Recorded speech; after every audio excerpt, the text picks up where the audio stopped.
हल्ली ना माझा एक नवीन छंद आहे आणि तो म्हणजे जे हे शोज आहेत ना नेटफ्लिक्स किंवा अमेझॉन प्राईमवर हे त्यांच्या मूळ भाषेत ऐकणं आणि बघणं. म्हणजे जो आता सध्या मनी हाइस्ट हा प्रसिद्ध स्पॅनिश शो आहे, तो मी पूर्णच्या पूर्ण स्पॅनिश मध्येच बघितला. आणि त्याने काय फायदा झाला माहितीये, थोडे थोडे स्पॅनिश शब्द मलाही कळायला लागले आणि यायला देखील लागले. तसाच कॉल माय एजंट हा एक फ्रेंच अतिशय सुंदर शो होता आणि अनेक खूप सुंदर फ्रेंच सिनेमे देखील आहेत. आणि एक वेगळीच मजा असते त्या मूळ भाषेत ते ऐकणं. ते डब मध्ये तेवढी मजा येत नाही आता मला. सो ते सगळं ऐकून दुसरा एक फायदा काय झाला माहितीये मंडळी, की युरोपची खूप आठवण यायला लागली मला. मग मी विचार केला की आजच्या पॉडकास्टवर नक्की आपण युरोप बद्दलच बोलूया. पण नक्की कुठल्या देशाबद्दल बोलायचं हे मी आजच्या माझ्या को होस्टवर सोपवते.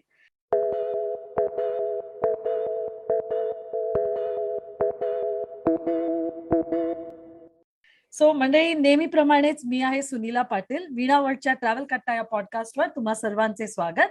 आणि आज आपण गप्पा मारणार आहोत ते वीणा वर्ल्डच्या एका टूर मॅनेजर बरोबर, जो गेली 20 वर्ष टूर मॅनेजर म्हणून कार्यरत आहे आणि 54 देश बघून झाले आहेत त्याचे. सो आपण इथे बोलूया अमित कुंटेला. नमस्कार अमित. नमस्कार and hi to all the listeners from across the globe. कारण काय स्पॉटीफाय किंवा हे मीडियम सगळीकडे आपल्याला ऐकायला जमणार आहे. तर hi to all of you. Yes, hi to everyone. Or should we say bonjour, कारण सध्या भाषा शिकायची हे नवीन वेळ लागलेला आहे आम्हा सर्वांना. अमित, कुठला देश घेऊया आज? ऍक्च्युली युरोपमध्ये तसं बघायला गेलात तर बरेच प्रदेश आहेत, but one of my favourite countries is France. कारण काय एक असा देश आहे, फ्रान्स आणि इटली प्रॉबेबली हे दोनच असे देश आहेत की ज्यांच्याकडे युरोपमध्ये वन डायमेन्शनल साईट सीइंग नाहीये, सगळंच काही आहे. They have beautiful beaches, they have green country side. त्याच्याच बरोबर आल्प्सची सगळ्यात मोठी शिखरं सुद्धा आपल्याला या ठिकाणी बघायला मिळतात. तर सगळंच काही एका देशात समावलेलं असं काही असेल. आणि of course we cannot miss Paris, कारण काय Paris is also equally beautiful. तर सगळंच एका देशमध्ये आहे. कल्चर, हिस्ट्री, नेचर, बीचेस सगळंच एका देशामध्ये आहे. तसा हा फ्रान्स आहे. बरोबर आहे अमित. पण फ्रान्स इतका मोठा आहे की कधी कधी मला वाटतं एक टूर म्हणजे पुरतच नाही पूर्ण फ्रान्स बघायला. आणि ऍक्च्युली दरवेळी जेव्हा आपण वेगवेगळ्या टूर्स करतो किंवा सहली करतो किंवा आपल्या ट्रिप्स ठरवतो, तर फ्रान्सचे वेगवेगळे भाग हे दरवर्षी बघत जावे असं नक्कीच मला वाटतं. कारण तू पॅरिस बद्दल बोललास, पण आज मला पॅरिस बद्दल नाही बोलायचंय जास्त, कारण नेहमीच आपण पॅरिस बद्दल बोलत असतो. तर आपण आज पॅरिस सोडून फ्रान्सच्या इतर प्रांतांबद्दल बोलू शकतो. आणि त्यातून नक्कीच. अमित, मला जो खरंच आवडतो, मनापासून आवडतो, तो म्हणजे जो अख्खा प्रोव्हान्स आल्प्स कोट दे अझूर ज्याला म्हणतात, म्हणजे जो कम्प्लीट फ्रेंच रिव्हिएरा. आणि कोट दे अझूर, अझूर म्हणजे निळा रंग. ज्या प्रांताला निळा रंग त्याच्या रंगावरून, म्हणजे तिथलं समुद्राचं पाणी, हे मेडिटेरेनियन रिजन, ह्याचं पाणी इतकं सुंदर निळं आहे की त्या रिजनलाच कोट दे अजून म्हटलं जातं, द ब्लू कोस्ट. आणि हा ब्लू कोस्ट आणि प्रोव्हान्स ह्याच्याबद्दल आज आपण बोलूया. सो नक्कीच. अमित, मला सांग, तुझी सगळ्यात फेवरेट आठवण काय आहे ह्या प्रोव्हान्स आल्प्स कोट दे अझूर या सगळ्या रिजन बद्दल? म्हणजे खूप ग्लॅमरस आहे ही जागा. इथले राईट. बीचेस, इथले पिक्चर परफेक्ट पोस्ट कार्ड सारखे व्ह्यूज जे आपल्याला दिसतात, अशा समुद्रकाठी लागलेल्या त्या बोटी, यॉट्स, जे पाहिलं आपण तर हिस्ट्रीमध्ये पण सगळे रिच आणि फेमस लोक हे या फ्रेंच रिव्हिएरावर यायला लागले आणि तिथे हॉलिडे करू लागले. तेव्हा राईट. हे रिजन खरंच प्रसिद्ध झालं. आणि त्यात त्यांचं फिल्मशी एक वेगळंच नातं आहे. तर French film festival, Cannes film festival पण इथेच घडतं. So right. तुला तुला काय वाटतं या सगळ्याबद्दल? ऍक्च्युली पहिल्यांदी मी साऊथ ऑफ फ्रान्स बऱ्याच वेळा ऐकलं होतं, पण पहिल्यांदी प्रॉपरली साऊथ ऑफ फ्रान्सच्या डेस्टिनेशन बद्दल जेव्हा मी ऐकलं, दॅट वॉज कान. की त्यावेळी ते बोलताना मी त्यावेळी उच्चार कान्स असा करायचो. आणि तसं बघायला गेलं तर दुःखाची गोष्ट आहे, कारण काय मला खूप आवडणारी अभिनेत्री हा. ऐश्वर्या राय हिचं लग्नानंतर पहिलं हनीमून डेस्टिनेशन तिने कान्स निवडलं होतं आणि त्यावेळी किंवा कान निवडलं होतं. आणि त्यावेळी मी पहिल्यांदी कान फिल्म फेस्टिवल बद्दल ऐकलं की बाबा इथे सगळे का चाललेत, तर हा फिल्म फेस्टिवल काय असतो, हा स्टार्ट ऑफ द मेच्या आसपास हा फेस्टिवल असतो किंवा स्प्रिंग टाइम ज्याला आपण म्हणतो तो स्प्रिंग फेस्टिवल आहे. तर जगातल्या कानाकोपऱ्यातले बेस्ट ऍक्टर्स, फिल्म डिरेक्टर्स सगळे या ठिकाणी येतात आणि हा कम्प्लिटली हा जो रिजन आहे हा कम्प्लिटली बदलून जातो. म्हणजे who's who of film industry are here. So very beautiful location Cannes. तर त्यावेळी मी पहिल्यांदा कान्स बद्दल ऐकलं. तुझ्या दुःखात आम्ही सहभागी आहोत अमित. म्हणजे ऐश्वर्या रायमुळे तुला कान्स किंवा कान या जागेची ओळख झाली आणि हा संपूर्ण साऊथ ऑफ फ्रान्स मला वाटतं याच्यानंतर कदाचित तू जास्तच अभ्यास केला असशील त्याचा, कारण मला माहितीये की तू एखाद्या टूरवर जायच्या आधी किती अभ्यास करतो त्या जागेचा. तुला एक जनरल नॉलेज मिळवण्याची देखील खूप आवड आहे. आणि मला दुसरंही हे माहितीये की तुझ्या टूरवरच्या लोकांची एक मात्र तक्रार असते आणि ती म्हणजे की तू नेहमी वेळेवर या, वेळेवर या, वेळेवर या आणि वेळ पाळा. हा थोडा शिस्तबद्ध असतोस, पण त्याबद्दल आपण नंतर बोलू. पण इथे ना एक छान मुद्दा सांगितलास की फ्रेंच भाषा ही आपल्याला ओळखीची नसते आणि कान्स हे इंग्लिशमध्ये जेव्हा आपण लिहितो तेव्हा कान्सच लिहितो, पण त्याचा उच्चार मात्र कान असा होतो. आणि हे तुला कळलं आणि त्याच्यानंतर मला वाटतं जर आपण सगळीच फ्रेंच नावं पाहिली तर आपल्या लक्षात येतं की अरे ह्यांची प्रोनाऊन्सिएशन काहीशी वेगळीशी आहेत, हो की नाही. म्हणजे आपण पॅरिस मधला जो सर्वात प्रसिद्ध रस्ता आहे त्याचा जर इंग्लिश मधला उच्चार आपण म्हणजे इंग्लिश मधलं स्पेलिंग पाहिलं तर ते होतं चॅम्प्स एलिझीज, पण खरा उच्चार आहे ह्याचा शॉन्स एलिझे.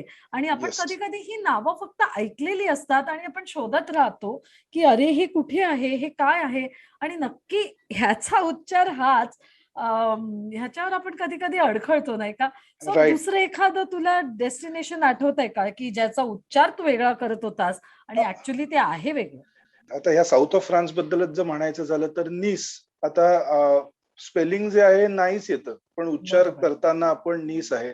किंवा ब्रसल्समध्ये जेव्हा आपण जातो तेव्हा आपण मॅनिकन पी ला व्हिजिट करतो. आता अमेरिकन्स मुळे ते मॅनिकन पीस झालेलं आहे.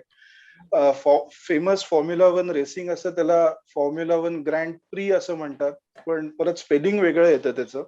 तर most of the French words जे असतात तर त्याच्यातलं लास्ट 1 किंवा 2 अल्फाबेट्स हे जनरली सायलेंट असतात आणि त्याचा उच्चार करायचाच नसतो. So this is the easiest method to pronounce French words. आणि चुकलात तरी चालेल, पण इव्हेंच्युअली आपण शिकतो. आता फेमस कार मॅन्युफॅक्चर रेनो, बरेच जण त्याला रेनॉल्ट असं म्हणतात, पण प्रोनाऊन्सिएशन शुड बी रेनो. तर असे बरेच प्रोडक्ट्स आहेत आणि बरेच फ्रेंच वर्ड्स आहेत की ज्याच्याबद्दल आपल्याला माहिती नसतं की हे फ्रेंच वर्ड आहेत. की आता इंटरनॅशनल निगोशिएशन चालू असतात तर अटॅचे हा खूप कॉमन वर्ड आहे. त्याच्यानंतर शोफर, फियान्से, आता हॉटेल. आता hotel is a very common word but French pronounce is at hotel. आणि पण हा पण एक फ्रेंच वर्ड आहे. सिम्पल वर्ड लाईक रिच, तर हा सुद्धा एक फ्रेंच वर्ड आहे. सुव्हिनियर्स, की आपण कुठल्याही पर्यटन स्थळी जातो तर त्या ठिकाणचे आपण सुव्हिनियर्स घेतो. सुव्हिनियर्स म्हणजे एक्सपिरियन्सेस घेतो. तर असा त्याचा मेमेंटो घेतो. तर तो हा शब्द सुद्धा फ्रेंच वर्ड आहे. तर असे बरेच शब्द आहेत की जे आपल्याला वाटतात इंग्लिश, पण त्याचं ओरिजिन हे फ्रेंच आहे आणि पुढे जाऊन लॅटिन ओरिजिन आहे. तर फ्रेंच ही खूप शिकण्यासारखी भाषा आहे, कठीण भाषा आहे. जर्मन भाषेसारखी नाहीये की जर्मन मध्ये जनरली आपण जसं लिहितो तसं बोलतो, तर तसं नाहीये फ्रेंच मध्ये. लिहिताना काहीतरी एकच असतं आणि उच्चार कम्प्लिटली वेगळा असतो. पण जनरल समजण्याच्या दृष्टिकोनातून आपल्याला म्हणता येईल की लास्ट 2 अल्फाबेट्स किंवा लास्ट अल्फाबेट सायलेंट करा, तुमचं मोस्ट प्रोनाऊन्सिएशन बरोबर येतील. हा छान गुरुमंत्र दिलास तू. फ्रेंच मध्ये बोलताना फ्रान्समध्ये गेलं की शेवटचे दोन जनरली जे कॉन्सोनंट असतात ह्याचा उच्चारच नाही केला ना तर सगळं काही खूप सोपं होतं. आणि बाय द वे आपल्याकडून पण जे इंग्रजीत गेले हे गुरु आणि मंत्र हे दोन्ही शब्द देखील आता एक्सेप्टेड आहेत इंग्लिशमध्ये. ऍब्सोल्युटली. पण अमित जसं तू म्हणालास तसं सध्या आता मी मनी हाइस्टच्या ह्याच्यात आहे त्यामुळे त्याच्यातलं सगळ्यात एक छान कॅरेक्टर आहे आणि ते म्हणजे मार्से, जे फ्रान्स साऊथ ऑफ फ्रान्स मधला एक महत्वाचं शहर आणि ज्याला लिहिलं जातं मार्सेलेस. पण प्रोनाऊन्सिएशन होतं मार्से. सो मार्से बद्दल आम्हाला थोडंसं सांग, कारण मला माहितीये तू तिथे होतास आणि तेही तुझं बघून झालंय.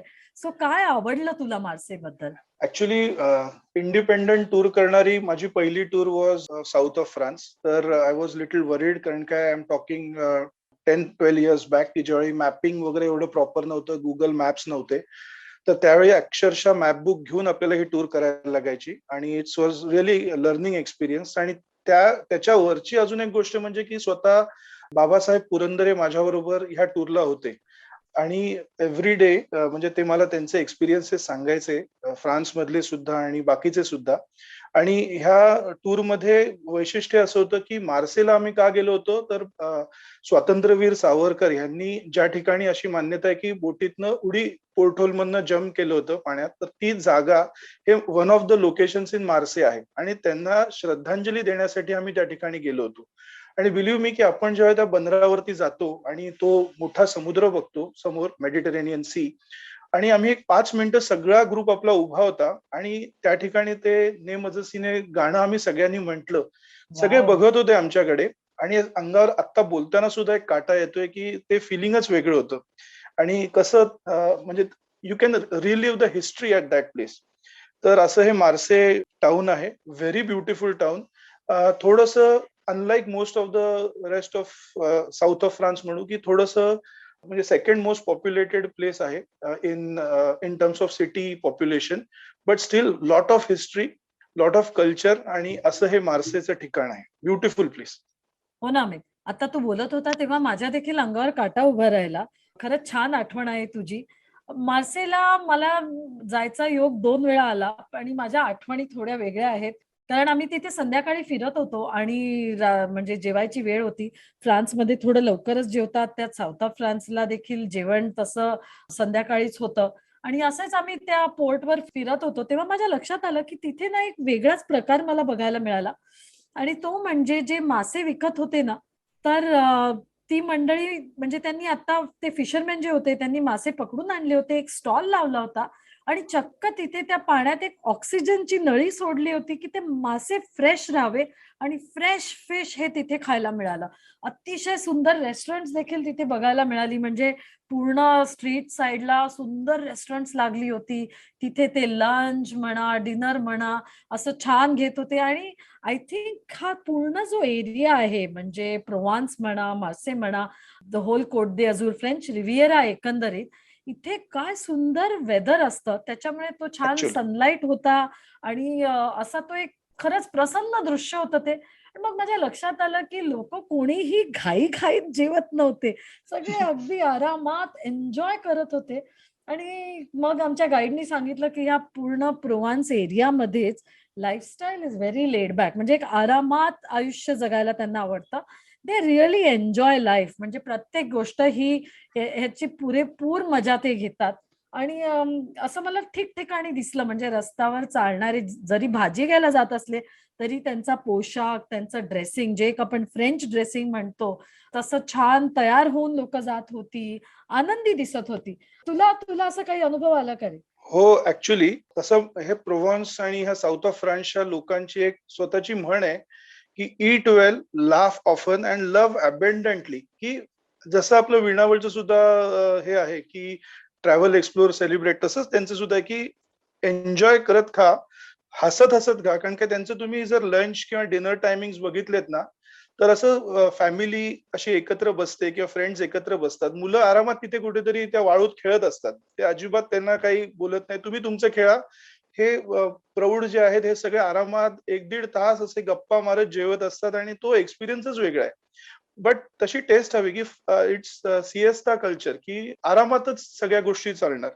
तुम्ही घाई करायची नाही. रेस्टॉरंट वाला सर्व्ह करताना पण तुम्हाला काही घाईत देणार नाही. तुम्ही ऑर्डर केल्यानंतर आरामात 15 मिनिटानंतर ते येतं. कारण काय, French like to serve fresh. ते अजिबात म्हणजे बनवून ठेवण्याचं कल्चर नाहीये. तुम्ही गेल्यानंतरच ते तुमच्यासाठी स्पेशली बनवतात आणि त्याच्यामुळे इट टेक्स टाइम. सो हे सिएस्टा कल्चर की आरामात एन्जॉय करत करत तुम्ही प्रत्येक गोष्ट करणं, हे खरंच इंटरेस्टिंग आहे. आणि फूडच्या बद्दल म्हणायचं झालं तर इकडचं जे प्रोव्हान्स कल्चर आहे हे त्याच्या फूड प्रोडक्शनसाठी सुद्धा खूप प्रसिद्ध आहे, कारण काय ऑलिव्ह ऑइल, लॅव्हेंडर फील्ड्स आणि सगळ्या प्रकारच्या भाज्या या ठिकाणी फ्रेश आपल्याला बघायला मिळतं. फूडचं सांगायचं झालं तर वन ऑफ द टूर्स की मी जी करत होतो, ही एक माईस ग्रुप करत होतो आणि त्यांचं लंच नव्हतं त्यांच्या पॅकेजमध्ये इन्क्लुडेड. तर अच्छा, म्हणजे त्यांनी त्यांनी स्वतःहून त्यांना तिथलं लोकल ट्राय हा करायचं लोकल असेल. फूड ट्राय हा हा करायचं होतं. हा आणि हा सगळे आता काय झालं होतं की त्या टूर मध्ये सगळे जे गेस्ट होते हे हा. तसे नॉनव्हेज एन्जॉय करणारे होते आणि मीच एकटा होतो की मी प्युअर व्हेजिटेरियन होतो किंवा अच्छा. एगिटेरियन होतो. हा हा so it was a think की अरे तू काय खाणार असं सगळे, कारण काय इट वॉज ऑलरेडी 6-7 days सगळी लोक मजा घेत होती. पण वेन वी वेंट देअर तर सिम्पल गोष्ट आहे की त्यांनी टोमॅटो विथ चीज असं ठेवलं होतं. हम्म. त्याच्यानंतर जे सॅलड होतं, साईड ड्रेसिंगचं सॅलड, सिम्पल की चीज, ॲप्रिकॉट्स, हर्ब्स, आणि यू विल नॉट बिलीव्ह की ऍक्च्युली झुकिनी फ्लॉवर्स ते रॉ असे तिने ठेवले होते आणि त्याच्यावरती सिम्पल की लाईम ज्यूस, ऑलिव्ह ऑइल किंवा सायट्रिक ऍसिड त्यांना बोलण्याची पद्धत आहे, हम्म. त्याच्यानंतर हे आपलं पेपर आणि सॉल्ट, बस. दुसऱ्या कुठच्याही गोष्टीची गरजच नाही. So it was pure simple food. But म्हणजे तुम्ही नॉनव्हेज घेतलं तरी तसंच होतं की people really enjoyed this local कुझिनची जी टेस्ट असते ना. सी आम्ही जनरली टूरवरती सांगतोच की you must try local food, की कुठे ना कुठेतरी ट्राय करा. जिथल्या जागेला जातो त्या जागेचं फूड ट्राय करा. इंडियन फूड तर छान आहेच, this hmm. No question about it. But local फूडची पण एक मजा वेगळी आहे. Unless and until you taste local food then you have not travel to destination. हो ना, आणि फ्रान्स पेक्षा कुठली अजून जागा चांगली आहे लोकल फूड ट्राय करायला. पण तू म्हणतोय ते अगदी बरोबर आहे अमित. कारण आम्ही पण आमच्या एका फॅमिली हॉलिडेवर इटलीच्या अमाल्फी कोस्टवर होतो आणि मुलं देखील होती आमच्या बरोबर. आणि मला वाटलं नेहमीप्रमाणे हे आता काय फास्ट फूड किंवा काहीतरी मागतील. पण गंमत अशी की ऍक्च्युली अमाल्फी कोस्टवर फिरताना ना तो असा लिंबाचा एक वासच हवेत आहे. आणि येस. तिथले लिंब, तिथले टोमॅटो हे इतके छान होते की टोमॅटोवर ऑलिव्ह ऑइल आणि मीठ आणि मिरी घालून खायची सवय ही मोठ्यांपासून लहानांना सगळ्यांनाच लागली.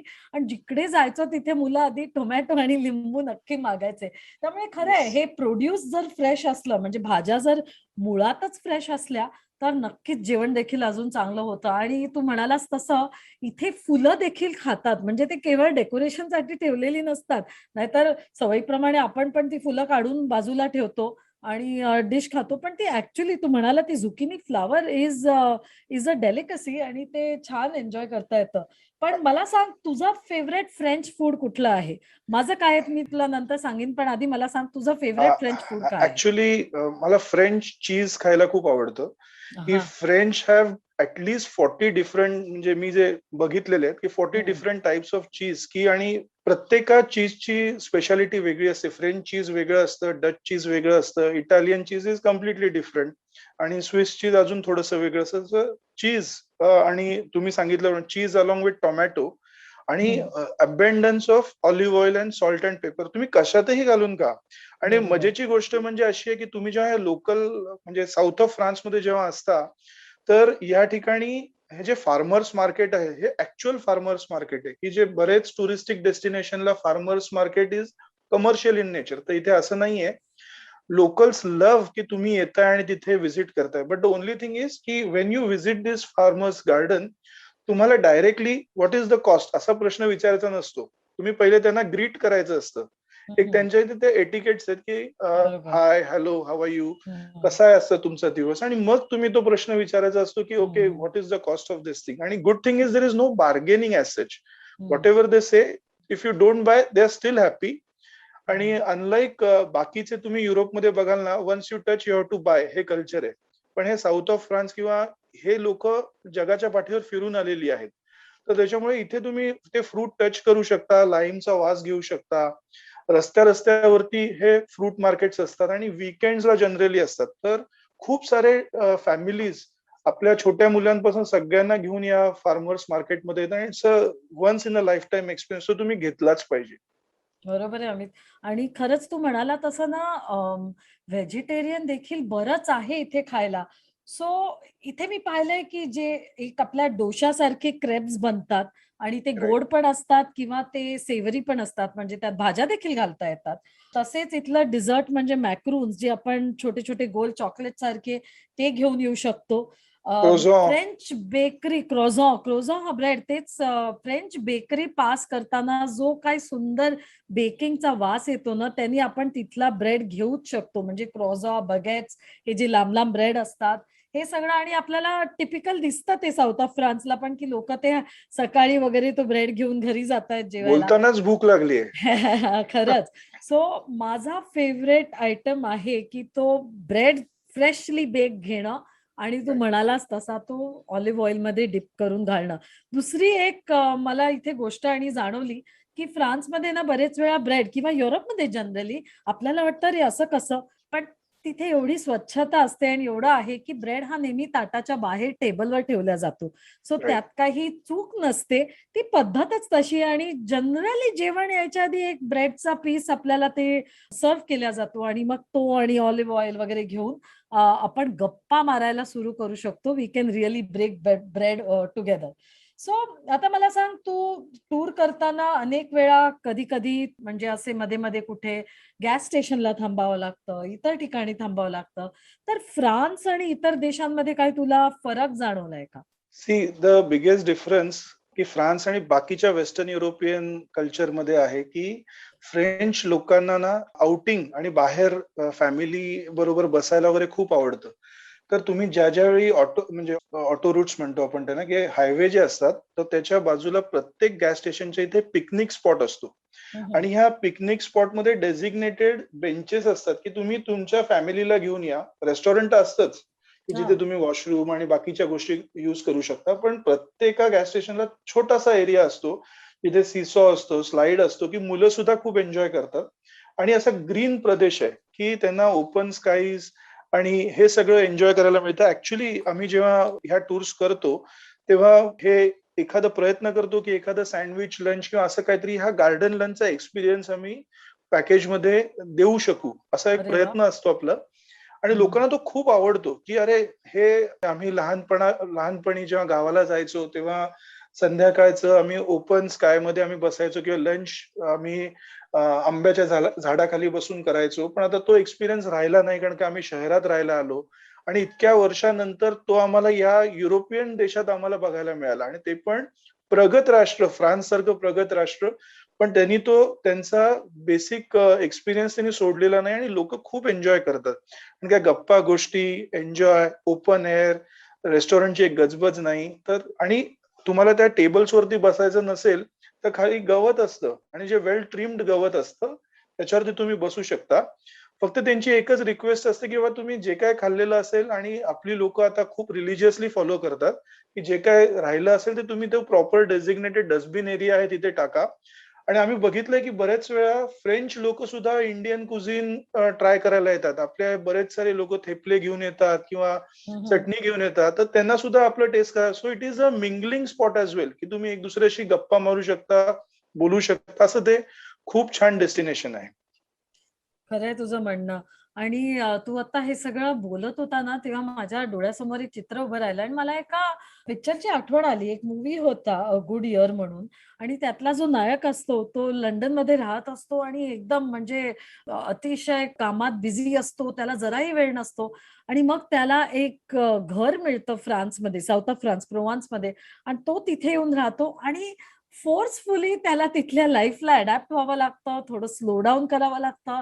आणि एवढा सुंदर दाखवलाय ना प्रोव्हान्स, म्हणजे खरंच तू बोलत होता तेव्हा तेच चित्र माझ्या डोळ्यासमोर उभं राहिलं. कारण प्रोव्हान्स आणि साऊथ ऑफ फ्रान्स हा एरिया म्हटला की डोळ्यासमोर उभे राहतात ते छोटी छोटी विलेजेस, जी अगदी डोंगराच्या माथ्याशी बांधलेली आहेत आणि ते भरपूर स्टेप्सवर ही विलेजेस असतात. तिथे राहण्यासाठी अतिशय सुंदर शॅटोज आहेत, छोटी छोटी हॉटेल्स आहेत. वाईन साठी हा पूर्ण एरिया प्रसिद्ध आहे, हो की नाही रे अमित? येस, सो आणि ह्याच्याबद्दल तर ते म्हणतातच फ्रेंच लोक की life is too short to drink bad wine. की कारण का दे आर व्हेरी व्हेरी, म्हणजे त्यांना गर्व आहे आपल्या वाईनचा असं म्हणायला हरकत नाही. त्यांना दे जस्ट लव्ह, कारण का त्याच्या कल्चरमध्ये आहे की संध्याकाळचं जेवणाच्या अगोदर अ ग्लास ऑफ वाईन हे तुम्ही तुमच्या हेल्थसाठी घेतलं पाहिजे. इट इज नॉट की they are into heavy drinking, but एक ते कल्चर आहे की रेड वाईन किंवा व्हाईट वाईन तुम्ही संध्याकाळी एक ग्लास घ्या आणि तुम्ही एन्जॉय करत घ्या, की ते अर्धा पाऊण तास त्याच्यावर गप्पा मारत बसतात. आणि ह्या प्रोव्हॉन्स रिजन मध्ये असे एरियाज आहेत की एक तर लॅव्हेंडर फील्ड सुद्धा खूप प्रसिद्ध आहेतच. म्हणजे तुम्ही त्याच्याबद्दल बोलू तितकं कमी आहे. पण हे वाईन यार्ड सुद्धा आहेत ना, प्रत्येकाचे 1-2-3 हेक्टरची जमीन असते आणि त्या पर्टिक्युलर गावाची ती वाईन असते. सो आपण इकडचं लोकल वायनरीज मध्ये जरी गेलो, there is a good amount of testing you can do, की तुम्ही टेस्ट करू शकता की ही या गावची आहे, ही या गावची आहे. आणि त्याच्यात तुम्हाला कळतं की अरे आपण फ्रेंच वाईन म्हणतो, तर इट्स नॉट सो सिम्पल.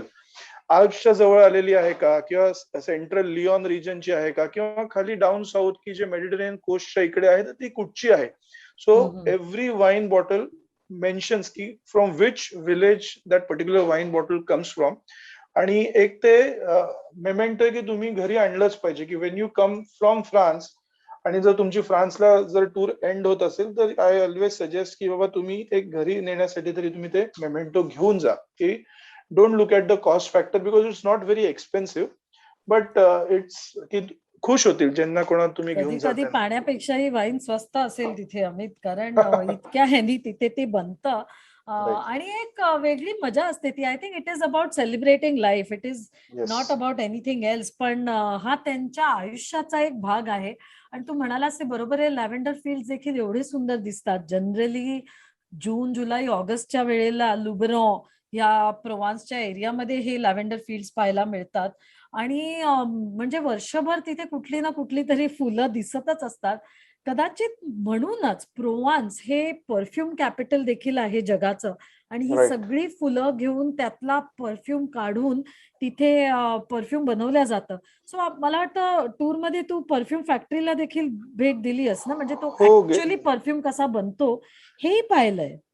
हो, येस. ऍक्च्युली आपण जेव्हा साऊथ ऑफ फ्रान्समध्ये प्रॉपर नीस, मोनॅको, मॉन्टी कार्लोला व्हिजिट करतो, तर तिथे इज नावाची फ्रॅगोनाटची फॅक्टरी आहे आणि त्या फॅक्टरी आउटलेटला आपण व्हिजिट करतो, की ज्या ठिकाणी ते सांगतात की हा फुलाचा वास वरनं हे परफ्यूम बनवलेलं आहे आणि इट इज म्हणजे मिक्सचर केलेलं नाही, ब्लेंडिंग केलेलं नाही. It's pure that flower fragrance, की तो तुम्ही तिथेच बघू शकता. मॅक्सिमम जगातले परफ्यूम जे असतात ना, हे मिक्सिंग केलेले असतात, ब्लेंड केलेले असतात. Whereas when you go to this south of France region, तुम्हाला त्या ठिकाणचं त्या फ्लॉवरचं परफ्यूम तुम्हाला सेपरेटली विकत घेता येतं.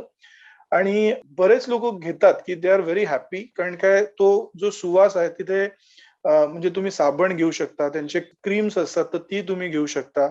आणि जनरली सुद्धा तुम्ही काही घेतलं नाही ना, ते तरी सुद्धा तेवढ्याच आवडीने तुम्हाला दाखवतात. आणि हे फ्रेंच लोकांचं एक वैशिष्ट्य आहे की they R not hard sellers, की ते पुश करत नाहीत तुम्हाला कुठचीही गोष्ट घ्यायला. ते वाईन मेकिंग वाले असतील, चीज फॅक्टरी वाले असतील, किंवा हे परफ्युमरी वाले सुद्धा असतील, दे बिलीव्ह की त्यांचं प्रोडक्ट चांगलं आहे आणि लोक घेणारच.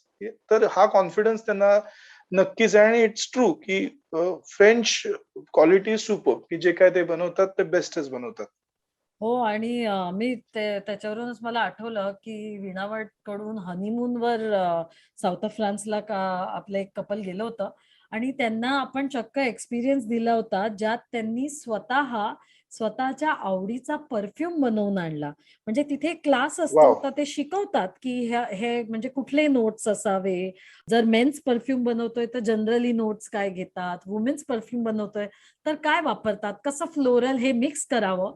आणि तिथला जो त्यांचा एक्सपर्ट असतो, ज्याला नोज म्हणतात, हे ऍक्च्युली आपल्याला दाखवतात की कसं परफ्यूम मिक्स करावं आणि आपण आपल्या आवडीचं परफ्यूम बनवून घेऊन येऊ शकतो. सो मला फार गंमत वाटली की अरे वा, आपण चक्क आपल्या आवडीचं परफ्यूम बनवू शकतो.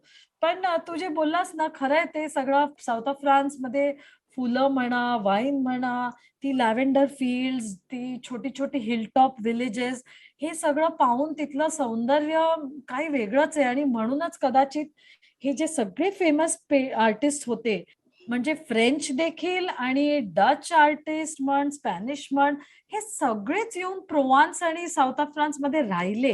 आणि म्हणजे त्यात मुख्यतः व्हॅन गॉ आहे, त्याची जी सनफ्लावर्स फेमस आहेत, पिकासो आहे, सेझान आहे, हे सगळे फेमस आर्टिस्ट इथे राहिलेत. आणि आपण जाऊन त्यांचे म्युझियम देखील इथे भेट देऊ शकतो. सो खरंच राईट. खूप सुंदर आहे प्रोव्हान्स. पण प्रोव्हान्स कडून थोडे पुढे जाऊया अमित. आणि म्हणजे तो पूर्ण रस्ताच एक तर छान आहे आणि आपण ट्रेननी किंवा बसनी कशातही जात असलो की पुढे कानच्या जवळ येतं ते नीसचा मगाशी तू उल्लेख केला, तर थोडस राईट. नीस बद्दल सांग. ऍक्च्युली हा प्रवासाबद्दल म्हणायचं झालं तर जनरली मी सगळ्या आमच्या मंडळींना सांगतो की सफर से बेहतर कोई मुकाम नाही होता, की डेस्टिनेशन इज इम्पॉर्टंट, ते आहेच, पण हा जो प्रवास आहे तो सुद्धा तेवढ्याच आनंदाने तुम्ही एन्जॉय करा. आणि पीपल रिअली एन्जॉय की हा कोस्टल रूट म्हणा किंवा अगदी लिओन पासून खाली डाऊन साऊथला आपण फील्ड्सच्या प्रदेशातनं आपण प्रवास करतो. आता नीस म्हटलं की एक अपटाऊन शहर आपल्याला डोळ्यासमोर येतं की जिथे rich and famous come for holidays, पण असं नाहीये. There are two types of region की तुमच्याकडे तुम्हाला हाय एंड हॉलिडे हवा असेल तर तसं तुम्हाला एन्जॉय करता येतं. आणि if you want family based holiday किंवा मला खूप पैसे खर्च करायचे नाहीत, मला माझ्या फॅमिली बरोबर एक छान हॉलिडे करायचा आहे, तर तसं सुद्धा तुम्ही ला एन्जॉय करू शकता. तिथे एवढं छान जो प्रॉमेनेड एरिया आहे, तर त्याच्यावरती जनरली बसून सुद्धा तुम्ही दिवस काढू शकता, कारण काय एवढी लोक येत जात असतात आणि त्यांच्याकडे बघण्यातच आपला दिवस जातो. आता हा निस मधला जो एरिया आहे आर्किटेक्चर वाईज, तर थोडंसं इटालियन टच याला आपण बघू शकतो, की जे बिल्डिंग्स आहेत इंटिरियर पार्ट ऑफ निस म्हणाल तर तो सुद्धा, की तिथे बरॉक स्टाईल आर्किटेक्चर म्हणतो आपण, की खूप सारे ब्युटिफुल फाउंटन्स आणि लार्ज यूज ऑफ मार्बल, तर हे सगळं आपल्याला त्या ठिकाणी बघायला मिळतं. आणि तो एक्सपिरियन्स सुद्धा खूप छान आहे. आणि Nice is a very laid back town, की सिएस्ता, की आरामात राहणारी लोक आहेत, अजिबात घाई नाही. आणि छानपणे तुम्ही तो बीच फ्रंट एन्जॉय करा. इथे समुद्र म्हणजे तुम्हाला असं पोहायला नाही, त्याच्यासाठी तुम्हाला थोडं अजून पुढे जावं लागतं. पण जनरली लोक येऊन बसतात आणि खूप छान रीते एन्जॉय करतात. हो ना, आणि निसची सगळ्यात माझ्या आवडीची जागा ज्याचा तू उल्लेख केला म्हणजे द प्रॉमेनाड दे आंग्ले. हा समुद्राच्या काठी बांधलेला सुंदर रस्ता आहे. थोडीशी मुंबईची आठवण देखील येऊन जाते तिथे, मरीन ड्राईव्ह आणि तो जो एरिया आहे तसाच बराचसा हा निसचा प्रॉमेनाड दे आंग्ले आहे. आणि जेव्हा हे इंग्लिश सगळे अरिस्टोक्रसी निसमध्ये यायला लागले तेव्हा तो प्रॉमेनाड बांधला गेला आणि ह्याच प्रॉमेनाडवर ना अमित निस कार्निवल देखील घडतं. सो ते राईट. बघायलाही जगभरातून इथे खूप लोक येत असतात. निसच्याच शेजारी आहे एक सुंदर राज्य, आय मीन प्रिन्सिपॅलिटी आहे ती. चल आता तिथे जाऊया आपण. सो काय बोलतोय आपण, कशाबद्दल बोलतोय ते जरा आपल्या ऐकणाऱ्यांना सांग. आता आपण बोलूया ते म्हणजे मोनॅको बद्दल. ऍक्च्युली बरेच सारे फ्रेंच वर्ड्स आहेत किंवा म्हणजे आता मोनॅको इज अ प्रिन्सिपॅलिटी, म्हणजे एक सेपरेट कंट्री आपण त्याला म्हणता येईल. पण बरेच सारे जे फ्रेंच एरियात असलेली जी गावं आहेत ना, त्याचा उल्लेख आपल्या बिस्किटांमध्ये झालेला आहे. मोनॅकोचं हम्म, बिस्किट आपण मोनॅको ऐकलं. त्याच्यानंतर बोर्बोन हा सुद्धा एक हम्म, हम्म. फ्रान्सचा खूप छान प्रदेश आहे. किंवा तर असे बरेच सारे ऑप्शन म्हणजे गोष्टी आहेत की ज्याच्यात फ्रान्सचा उल्लेख किंवा त्याच्या एरियाचा उल्लेख येतो. आता हे मोनॅको जे गाव आहे किंवा कंट्री आहे, हे जस्ट 2 स्क्वेअर किलोमीटर मध्ये पसरलेलं हे राज्य आहे. तर खूप छोटस राज्य आहे, पण जरी छोटं असलं तरी त्याचा इम्पॉर्टन्स कमी नाहीये. की one of the most important economic hubs of this region. आणि इमॅजिन करा जेव्हा सगळी रिच अँड फेमस लोक ह्या देशात येऊन राहतात, ते त्यांचं घर म्हणून त्याला स्वतःला म्हणजे राहण्याची जागा आहे, तर ते खूप इम्पॉर्टंट आहे आणि राजा आहे. तर तुम्ही तो पॅलेस बघू शकता. आणि त्याच्याच बरोबर त्याचं म्युझियम आहे, तर त्याला आपण व्हिजिट देऊ शकतो. इथे सुद्धा एक बीच फ्रंट एरिया आहे, तर त्याला आपण व्हिजिट देऊ शकतो. So it's a really famous place. आणि ऑफकोर्स मला जे मोनॅको ज्याच्यासाठी आवडतं that is formula 1 grand prix, की जी अॅन्युअल रेस होते, स्ट्रीट रेस होते. It is one of the toughest circuits in formula 1 calendar, कारण का इकडे टर्न्स खूप शार्प आहेत. Overtaking is next to impossible. आणि only the best can generally win at this location. त्याच्यामुळे प्रत्येका जे फॉर्म्युला 1 ड्रायव्हर आहेत, तर त्यांचं हे फेवरेट लोकेशन आहे, की त्यांना स्ट्रीट रेसिंग करायला खूप आवडतं. आणि काय एक नाही म्हटलं तरी त्यांच्यातला आतला जो वाघ असतो, तो त्यांना इथे बाहेर हम्म. पडतो असं म्हणतात, की everyone loves to race in Monaco Grand Prix. हो, त्याची एक माझी अतिशय चांगली आठवण म्हणजे एकदा टूर घेऊन गेले होते मी अमित, जेव्हा मी टूर मॅनेजर म्हणून जायचे त्यावेळी. आणि आम्ही असेच मोनॅकोमध्ये होतो आणि नेमका तो ग्रँड प्रीचा एरिया टाइम होता, त्यावेळेलाच गेलो. त्याच्यामुळे काही म्युझियम्स वगैरे बंद होती, पण कोणालाही त्याचं दुःख नाही झालं, कारण मजा अशी झाली की सतत मोनॅकोमध्ये फिरताना त्या गाड्यांचा आवाज, ते टायर्स, जी पॉवर जाणवते आपल्याला त्या गाड्यांची, सतत हा आवाज येत होता आणि असं आम्ही तडपत होतो, की थोडीशी तरी झलक मिळाली पाहिजे. पण अर्थातच लास्ट मिनिट तिकीट्स कुठूनही मिळणार नाहीत ग्रँड प्रीचे. पण नंतर मजा अशी झाली, की त्यांनी जो पूर्ण रस्ता बांधला होता, त्यात एक छोटंसं ओपनिंग आम्हाला मिळालं आणि आमच्या अख्ख्या ग्रुपनी तिथे उभं राहून फुकटात ग्रँड प्री पाहिल्याचा आनंद घेतला. Wow. So that is something we will never forget. कारण तो जो एक ती फेरारी असो, ती मर्सिडीज असो, त्यांच्या ज्या गाड्यांचा तो आवाज आणि मूव्हमेंट खूपच छान वाटतं. मोनॅको हल्ली आम्ही बऱ्याच पिक्चर्समध्ये देखील फेमस झालेलं आहे. म्हणजे सध्या एक मूव्ही सुरू आहे. तो रिबेका, त्या पुस्तकावर बेस्ड जो मूव्ही आहे, त्याचा पण मेन सुरुवात ही मोनॅको पासूनच होते. आणि मोनॅकोची जी प्रिन्सेस होती, प्रिन्सेस ग्रेस, म्हणजे हॉलिवूडची ग्रेस केली, ही जेव्हा मोनॅकोला आली आणि ती रॉयल फॅमिलीमध्ये लग्न होऊन आली आणि नंतरचं तिचं ते आयुष्य होतं. So princess yes. ग्रेसवरचा देखील पिक्चर तसाच फेमस आहे. मोनॅकोला देखील तू म्हणालास अमित, तसे खूप रोड साइड आणि बीच साइड कॅफेज आहेत. सो जरी मोनॅको सुंदर असलं आणि कसिनोसाठी जरी ते प्रसिद्ध असलं, तरी नक्कीच तिथल्या बीचवर जाऊन एखाद्या कॅफेमध्ये एक छान आरामात लंच घेणं हे खरंच अविस्मरणीय ठरतं. So I think Monaco is really amazing. आणि तू टॅक्स बद्दलही बोललास की it is definitely a tax haven. म्हणजे मला आठवतं आमच्या गाईडनी सांगितलं की बघा हा रस्ता किती युनिक आहे. एका बाजूला आहे फ्रान्स आणि एका बाजूला आहे मोनॅको. या बाजूचे मोनॅकोच्या साईडचे काही टॅक्स नाही भरत, पण रस्त्याच्या त्या बाजूला राहिला तर भरपूर टॅक्स भरावा लागेल. पण एक जागा जर निवडायची असेल अमित, बिटवीन कान, नीस, मोनॅको, तर तू कुठली जागा निवडशील? ऍक्च्युली मला हा जो प्रोव्हान्सचा प्रदेश आहे, की जो कंट्री साइड प्रदेश आहे ना, तो हा हा. मला खूपच जास्ती आवडतो. कारण काय, हम्म. तिथे तुम्हाला टाइम काय आहे ते फक्त आकाशात बघितल्यावरच कळतं. कारण काय, लॅव्हेंडर फील्ड सुद्धा जेव्हा लोक बघायला जातात ना, तेव्हा ही सकाळ टू संध्याकाळ बघतात. कारण काय, सूर्याच्या प्रकाशाप्रमाणे त्याची कलर सुद्धा चेंज होतात. आणि व्हॅन गॉग आपण म्हणतो, तर व्हॅन हम्म. गॉगचं हे वैशिष्ट्य होतं की ते ह्या ब्युटिफुल लँडस्केपचं खूप छान त्यांनी चित्रीकरण केलेलं आहे आणि ते हम्म. बघण्यासारखं आहे. Means really beautiful. तर ते वन ऑफ द आहे. आणि पोर्कारोल नावाची जागा आहे, जिकडे आपल्याला ऍक्च्युअली फेरीने जायला लागतं. आता फेरीने जेव्हा आपण उतरतो दुसऱ्या साईडला, तेव्हा ब्युटी ऑफ दिस डेस्टिनेशन आहे की आतमध्ये रस्तेच नाहीयेत, की तुम्हाला तिथे तुम्ही सायकल रेंटवरती घेऊ शकता. आणि पूर्ण हा प्रदेश जो आहे हा वाईनयार्ड साठी प्रसिद्ध आहे. तुम्ही बीच एन्जॉय करा आणि रेस्टॉरंट्स आहेत. तर आयडियलिक टाउन ज्याला आपण म्हणतो, की हे आपण त्या ठिकाणी एन्जॉय करू शकतो, जे आपल्याला बऱ्याच वेस्टर्न युरोपियन जागी करायला मिळत नाही. तर विचार करा, तुम्ही बोटीतनं उतरताय, फिरा, किंवा सायकल रेंट वरती घ्या जर तुम्हाला व्यवस्थित फिरायचं असेल तर. वाईनयार्ड्स मध्ये थांबा, वाईनयार्ड्स मध्ये उतरून फोटो काढा. Yes, be considerate to farmer as well, की ते तुम्ही फळं काढू नका, बट हम्म. फोटोग्राफी करा, एन्जॉय करा. तर हा सगळा एक्सपिरियन्स आपल्याला कुठे बघायला मिळतो, तर हा आपल्याला ह्या साऊथ ऑफ फ्रान्स मध्ये नक्कीच एन्जॉय करू शकतो. हो. आणि अमित, तसंच माझं एक फेवरेट डेस्टिनेशन आहे जे नीस आणि मोनॅकोच्या मध्ये लपलेलं आहे आणि खरंच एखादं हिडन जेम म्हणावं असं एक छोटंसं गाव आहे ज्याचं नाव आहे एज विलेज, ज्याचा तू थोडासा उल्लेख केलास की तिथे फ्रॅगोनार्ड वगैरे परफ्युमरी आहे. आणि समुद्राच्या वर 1400 फुटावर हे जे विलेज आहे ना, तिथे मी म्हणजे जे जे असे आपण फिरत असतो की अजून कुठल्या जागा आपण आपल्या पर्यटकांसाठी आणू शकतो, अशाच एका रेकी ट्रिपवर मी होते.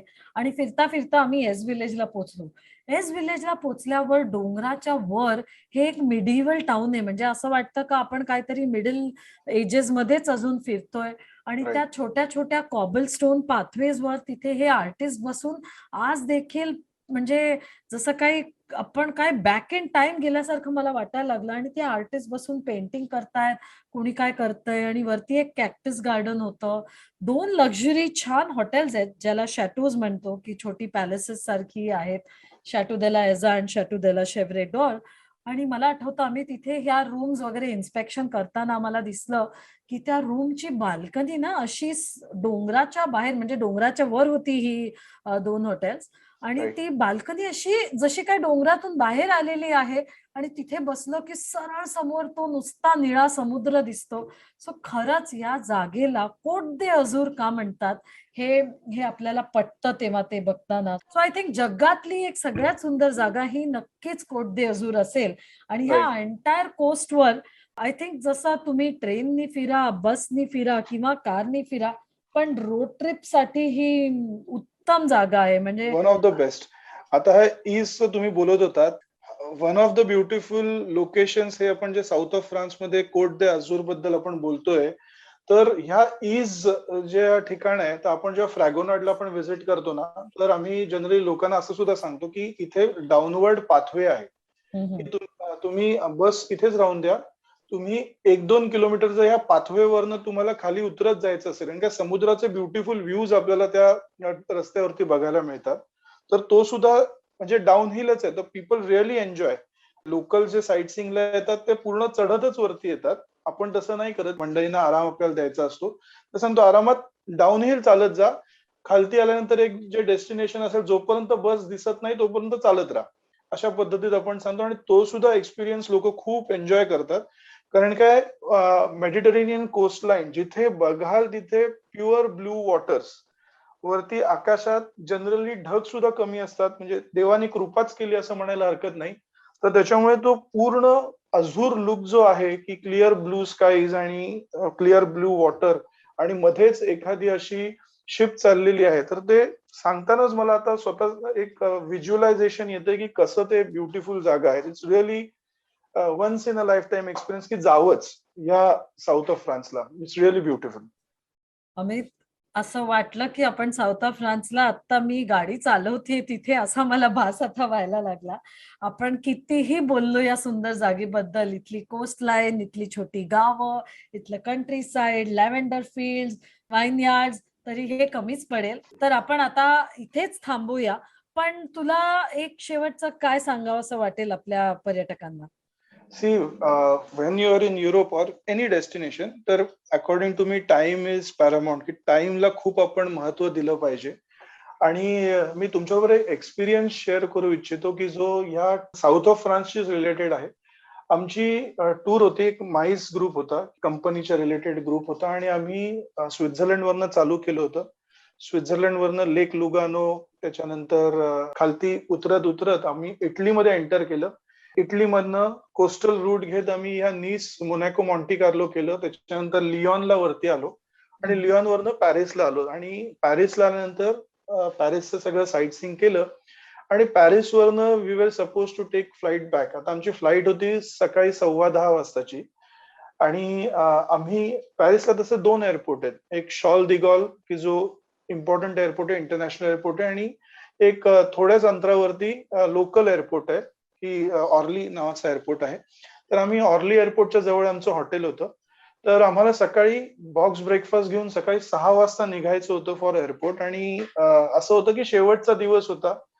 आता एक one of the families was late for departure आणि जनरली असं असतं की आम्ही कोणाला सोडून जात नाही.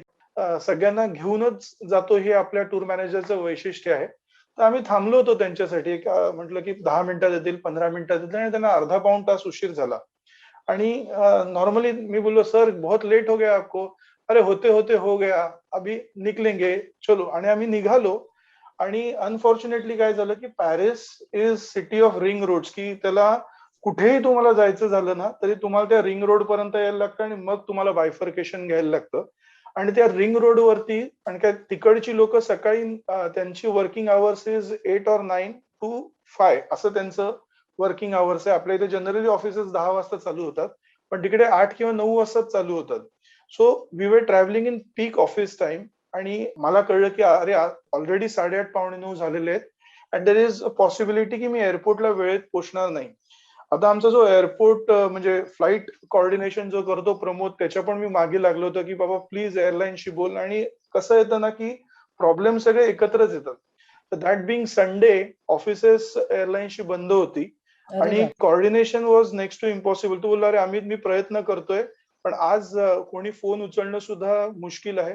तर तू काहीही कर, तू वेळेत पोच आणि 9:30 पर्यंत पोहोचलास तरी चालेल. चेक इन कर पण कर. म्हटलं अरे नॉट पॉसिबल. समहाऊ देवाची कृपा की आम्ही रस्त्याने थोडं थोडं म्हणजे अगदी 30-30 मीटर ट्रॅव्हल करत होतो आणि एक ओव्हरब्रिज लागण्याच्या राईट हँड साईडला आम्ही बघितलं की एक मेट्रो स्टेशन आहे. आणि luckily for me I have travelled extensively in Paris metro. त्याच्यामुळे मला माहिती होतं की इकडनं एअरपोर्टला कसं जायचंय. तर मी सगळ्या मंडळींना सांगितलं की देखो मुझे अभी आपके साथ की जरूरत है, हम एक साथ निकलेंगे, थोड़े बच्चे भी है, एवरीबडी इज देयर, लगेज लेके हमको ये इधर जाना पडेगा. आणि आम्ही निघालो. सगळ्यांनी साथ दिली. म्हणजे हे खूप महत्वाचं आहे की टूर ही त्याच वेळेस सक्सेसफुल होऊ शकते जेव्हा सगळे साथ देतात. तर सगळ्यांनी साथ दिली. आम्ही त्या मेट्रोनी इंटरचेंज करत आम्ही शॉल दिगॉल एअरपोर्टला पोहोचलो. बापरे. टर्मिनल चेंज केला आणि फायनली कसे बसे करत इमिग्रेशनच्या ऑफिसर्सना, सिक्युरिटी वाल्यांना घुसून आम्ही अक्षरशः रिक्वेस्ट केली. आणि I must thank my airline department as well की त्यावेळी ते खूप मागे लागले होते आणि somehow the message had reached the airline staff की बाबा हे 40 जण जी आहेत ही उशिरा पोहोचतायत. Somehow we reach there. आणि 10:15 वाजताची फ्लाईट टायमिंग होती. 10:13 आम्ही लास्ट लोक बोर्ड झालो त्या फ्लाईट वरती. बापरे. सो इट वॉज लाईक की म्हणजे आता बोलताना सुद्धा मला अजून सुद्धा रात्री स्वप्न येतात की माझी फ्लाईट मिस होते. आणि गमतीची गोष्ट अशी आहे की जनरली मला स्वप्न मार्च मध्ये येतात की जेव्हा आमचा सीझन चालू होत असतो ना हा, त्याच्या अगोदर ही स्वप्न तयारी येतात. होत असते तुझ्या मनाची. हा, मनाची तयारी. आणि आता पण मला असं वाटतं की आता वो दिन दूर नाही की जेव्हा आता इंटरनॅशनल ट्रॅव्हल चालू होईल आणि लवकरात लवकर ते स्वप्न पडत राहावी अशी मी अपेक्षा करतो. म्हणजे लवकरात लवकर आपल्या टूर्स चालू होतील. हो, आणि खरंच वेळेचं महत्व हे तू पटवून दिलंस आज आम्हाला की दरवेळे काही नेहमीच आपल्या बाजूनी लक असेल असं नाही. आणि आपण सगळे जर सगळी कामं वेळेत केली तर नक्कीच प्रत्येक टूर, प्रत्येक सहल आणि आपला हॉलिडे देखील तेवढाच सक्सेसफुल होतो. कारण शेवटी आपल्याला सगळं काही पाहायचं देखील असतं तिथे, तेवढीच मजा देखील करायची असते. त्यामुळे नक्कीच तुला हे स्वप्न पडू दे आणि लगेच टूर सुरू होऊ दे असं मी म्हणेन. आणि राईट. त्यावरूनच मी पुढे सांगेन की वेळेवरच आपण हा पॉडकास्ट देखील थांबवूया. सो जिथे कुठे तुम्ही हा ऐकताय, गुगल, स्पॉटीफाय, ऍपल किंवा वीणावरच्या वेबसाईटवर, तर नक्की तुमचा प्रतिसाद कळवा. आणि sunila@veenaward.com यावर देखील तुम्ही मला प्रतिसाद सांगू शकता. परत एकदा भेटूया दुसरा कुठला तरी प्रदेश घेऊन, दुसरं कुठलं तरी राज्य, वेगळे एक्सपिरियन्सेस घेऊन. पण आज अमित कुंटे बरोबर आपण गप्पा मारल्या. सो धन्यवाद Amit. Thank you. Thank you, Amit, and see you soon, everybody. Bye bye.